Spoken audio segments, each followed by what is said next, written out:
Okay, so look, I know you saw the title.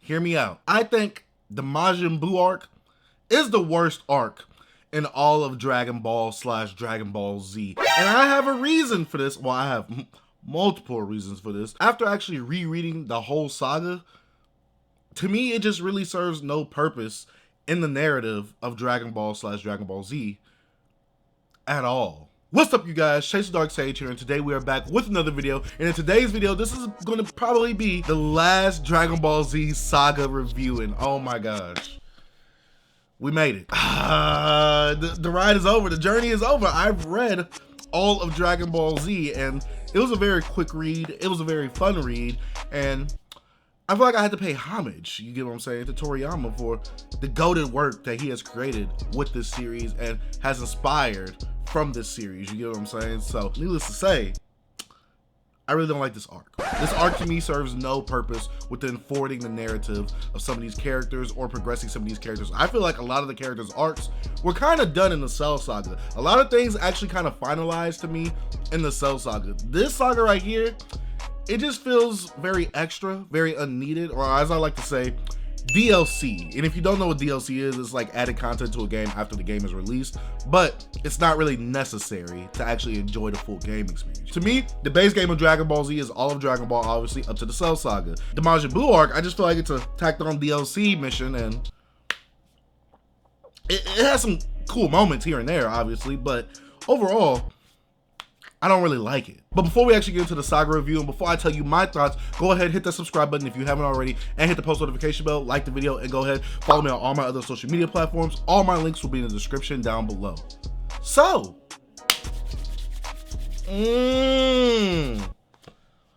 let's go ahead and review the Majin Buu Saga. And as usual, I'll be putting timestamps to all the points in the review down in the description down below. So if you want to skip to the plot, the characters, my pros and cons, and I will be adding a new section called Nitpicks where I'll be going a bit more in detail about what I didn't like. Well, basically going in more detail with my cons section. So if you want to check all that out, all of it will be in the description down below. So let's go ahead and start off with the plot. It's been 7 years after the defeat of Cell and the death of Son Goku. The world has been at peace, and Gohan is now going to high school with regular people. One of the people he attends school with is Videl, the daughter of Hercule, who claimed to have defeated Cell. Videl finds Gohan suspicious and finds out who he really is and forces him to train her. She also blackmails him to join the Tenkaichi Budokai, the same tournament his father Goku has entered multiple times in his childhood. This leads for Goku to come back to Earth for 24 hours just like his grandpa Gohan did in Dragon Ball, to visit family and to enter the Tenkaichi Budokai just one more time. But sadly, the Z Warriors reunion at the Tenkaichi Budokai isn't all rainbows and sunshine when they realize something sinister and evil is brewing and plan to destroy the Earth. Now, I liked the Buu Saga growing up, but after reading this and after seeing everything in Dragon Ball and actually looking at the writing and looking at some of the foreshadowing and looking at some things that were actually built up and led to in all the other arcs, I just look at the Majin Buu arc a bit differently now compared to all that other stuff, especially when growing up and, having this more analytical brain, you know what I'm saying? Because I be big braining when I be reading simple manga like this. But the Majin Buu arc isn't terrible by any means. I want to stress that enough. It's not terrible, but it's definitely not the best. But with the plot now out of the way, let's go ahead and talk about some of the characters that have been introduced in this arc, starting with Videl. Videl is the daughter of Hercule. She's a great martial artist and forces Gohan to train her to fly and use her chi. Hercule, the man who claimed Cell's defeat by his hands. He is also seen as the world champion, and everybody respects him except for the Z Warriors. To everyone's surprise though, he really is the MVP of this arc. I ain't gonna cap to you. Next character we got up, and one of my personal favorites growing up, the Great Saiyaman. This is Gohan's superhero alter ego for when he has to fight crime in the city, since he wants to keep his identity a secret. And sadly, after reading this arc, there's no point of Great Saiyaman. He tries to keep his identity hidden, and his classmates still find out who he is. That's what a lot of things in this arc. There's really no point to it because it literally just ends up doing nothing overall. The Supreme Kai, the Lord of Lords, he watches over the galaxy and has been searching for Babidi and his Jin, Majin Buu, because he knows they could bring great destruction to the galaxy. And we also have Kibito, his assistant. Now let's go ahead and talk about some of the villains in this arc like Babidi. Babidi, the son of Bibidi, he is a maniacal sorcerer who plans to bring destruction to the galaxy by summoning the Jin, Majin Buu. Majin Buu was created by Bibidi and is seen as the most terrifying force in the galaxy. His childlike nature isn't one to be toyed with and flattens our heroes left and right easily. Majin Buu, despite how he looks, that man is terrifying. Now since we addressed some of the newer characters that actually matter to the saga, let's go ahead and talk about my pros and my cons. And this video is definitely going to be different compared to all my other Dragon Ball Z Saga reviews because I have a lot of cons. Like, I have way more cons than I do pros, and I'll be spending a lot of time in the con section and the nitpick section. So let's go ahead and start off with what I liked about the Majin Buu Saga. The tournament is very reminiscent of Dragon Ball with a lot of comedy and some minor throwbacks like self-aware manga jokes that sometimes break the fourth wall, or certain characters being introduced and being taken out easily, or Goku coming back for a day like Grandpa Gohan. I'm not gonna lie, especially reading through the whole series in one go, it kind of touched my heart to see that Goku comes back for 24 hours just like his Grandpa Gohan did for him. It's kind of weird to say that Goku came back for Gohan when Gohan came back for him.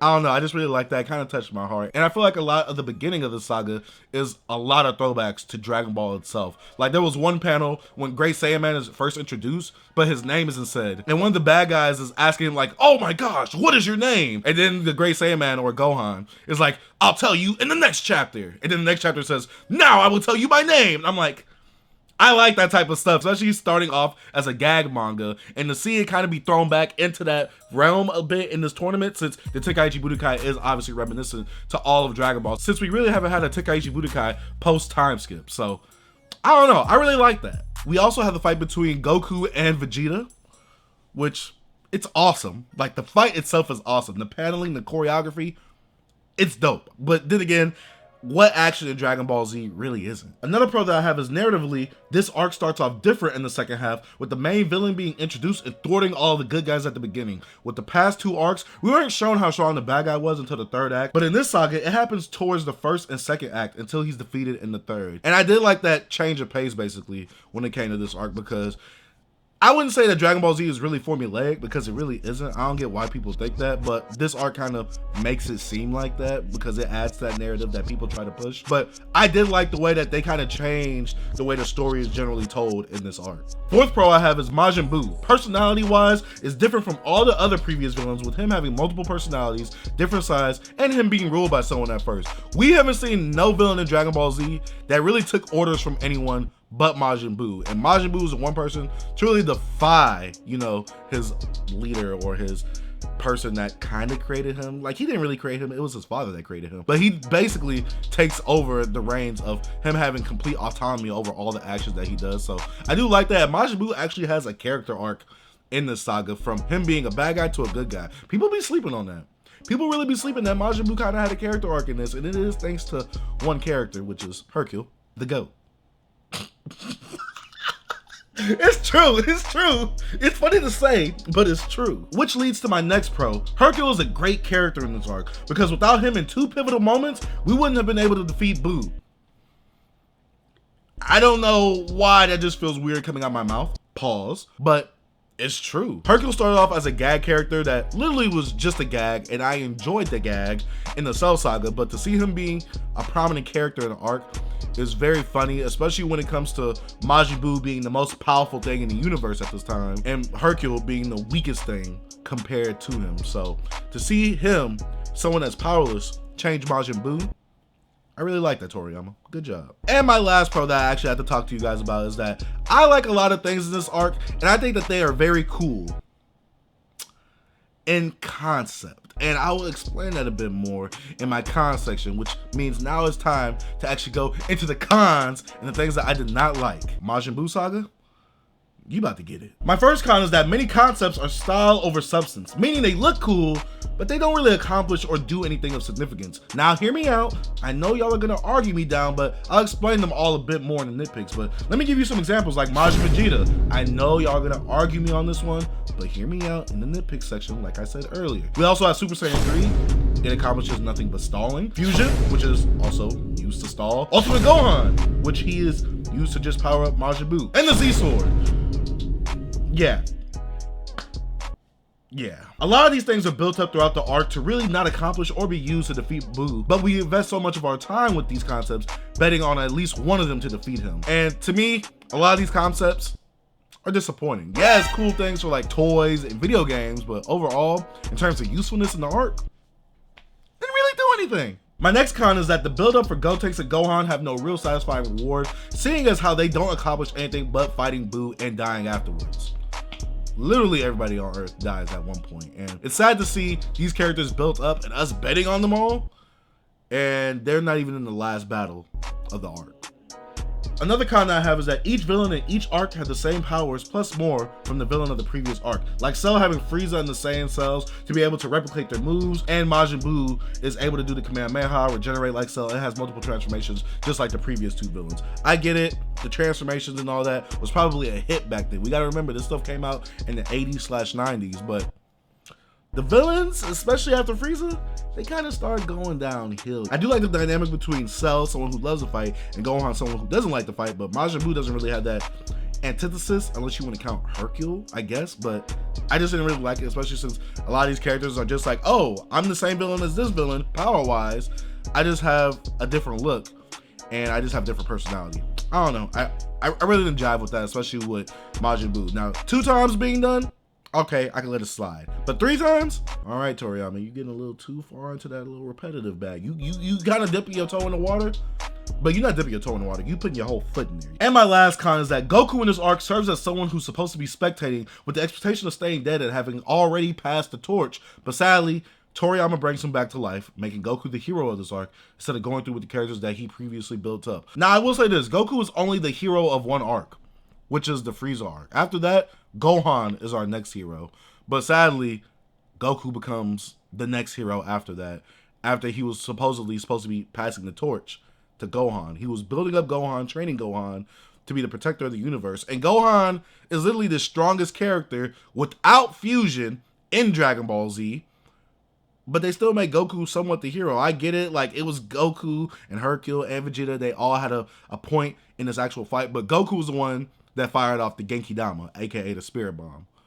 Without him doing the Spirit Bomb, they wouldn't have survived. So I just wish that, they would have kept Goku out of this because he was supposed to be dead and stay dead, but somehow they tried to find some way to just bring him back to life, and I didn't really like that. Now it's time to go into my nitpick section of the video, and this is where I kind of go into detail about the things I didn't like, and I'm not going to go super into detail. We can have a discussion about this in the comment section down below. But let's go ahead and start off with my nitpicks, and let me go ahead and get into it. First off is when in Babidi's ship, Babidi comments on Vegeta's heart dripping with evil, when I feel he hasn't been evil since the Namek arc. It makes no sense, especially when it is said that Babidi is able to manipulate those with evil and greed in their heart. If they explained that they took advantage of the greed in Vegeta's heart, that would have made more sense.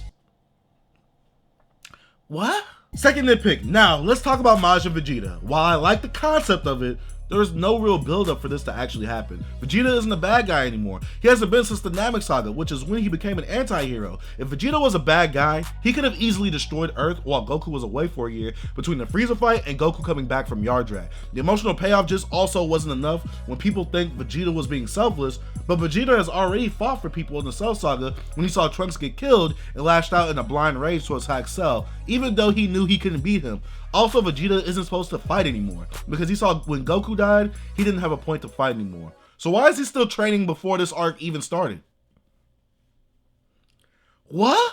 Now, third nitpick, Gohan having more hidden potential was something that came out of nowhere. Gohan was already the warrior to save the Earth in the last arc and was deemed the strongest. So to say randomly with no lead up that he has more hidden potential just doesn't make any sense. What?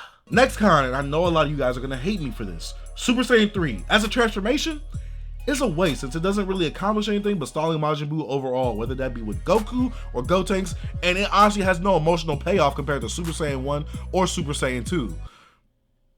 What? Another nitpick, Goku's time on Earth being shortened because of Super Saiyan 3 makes sense, but when Piccolo offers for Dende to heal him, he says he can only heal in the afterlife. What? And lastly, the Z-Sword is something that Supreme Kai bets on for Gohan defeating Buu, but does nothing but summon the old Supreme Kai. Now, I wouldn't have a problem with this if we hadn't dedicated so much goddamn time to betting on the power of the Z-Sword itself to defeat Buu. What? You guys can see why I really don't like the Majin Buu arc. I hope you guys can see that. But now it's time to get into the final verdict and what I think about the Majin Buu arc. Overall, I feel the Majin Buu arc is the one thing that, quote unquote, ruins Dragon Ball Z. Up to the Cell Saga, many things were consistent, foreshadowed, and led up to with the writing from previous arcs. Many things happen in the saga that really don't accomplish much or lead to an end, but I still enjoyed the saga overall. This saga feels way more like DLC to a video game rather than base content, but I get the appeal and love and many things in the saga. Not everything is bad, but in comparison to the other sagas, this saga definitely pales. I'm gonna have to give this saga a 5.5 out of 10. Alright guys, but that is it for my Dragon Ball Z review series. Honestly, it has been a blast in the past to go ahead and just talk about Dragon Ball to Dragon Ball Z. Honestly, I love it as a grown adult. There's some things that I obviously don't really jive with, but overall, I do enjoy the series. I have immense love for Akira Toriyama coming out with a series like this. Without it, I wouldn't be here today, you get what I'm saying? But I'd like to say thank you guys for watching. If you are new to the channel, you haven't already, go ahead, hit the subscribe button and hit that post notification bell, like the video, and go ahead, comment down in the comment section down below. What is your favorite moment in the Majin Buu Saga? I know this is tough. I know this is tough. Some people are going to say Super Saiyan 3. Some people are going to say Majin Vegeta. I know it's going to be tough. Me, my favorite moment has to be when Ultimate Gohan came back from the Supreme Kai world, and he came back to Earth, and Majin Buu was like, what are you gonna do, fight me? Then Gohan was like, no, I'm gonna kill you. I was like, I thought he was about to kill him. He didn't, sadly. That was very disappointing. But oh my gosh, when Gohan came back down like that, I loved it. But now guys, it is time for me to go ahead and shout out my Patreon pledgers for going ahead and financially supporting the channel. Guys, I highly appreciate what you guys are doing for me, financially donating on Patreon. And I gotta give a huge shout out to the YouTube members for also financially donating on the YouTube side of things as well. Big shout out to Broke Boy Gang. I know y'all heard the Sonic Coins. I gotta say big shout out to those boys because they're coming through, supporting the content, liking the content, and watching the ads so that way they can help run my money up. I say thank you guys for watching. Man, we're gonna have to come out with like one final Dragon Ball Z video. We're gonna have to do that because come on, we gotta rate the series. I have not rated the series as a whole. I've only been rating the sagas. But if I rate the series, okay, let's stop talking about that. Thank you guys for watching. Dark Sage out. Peace.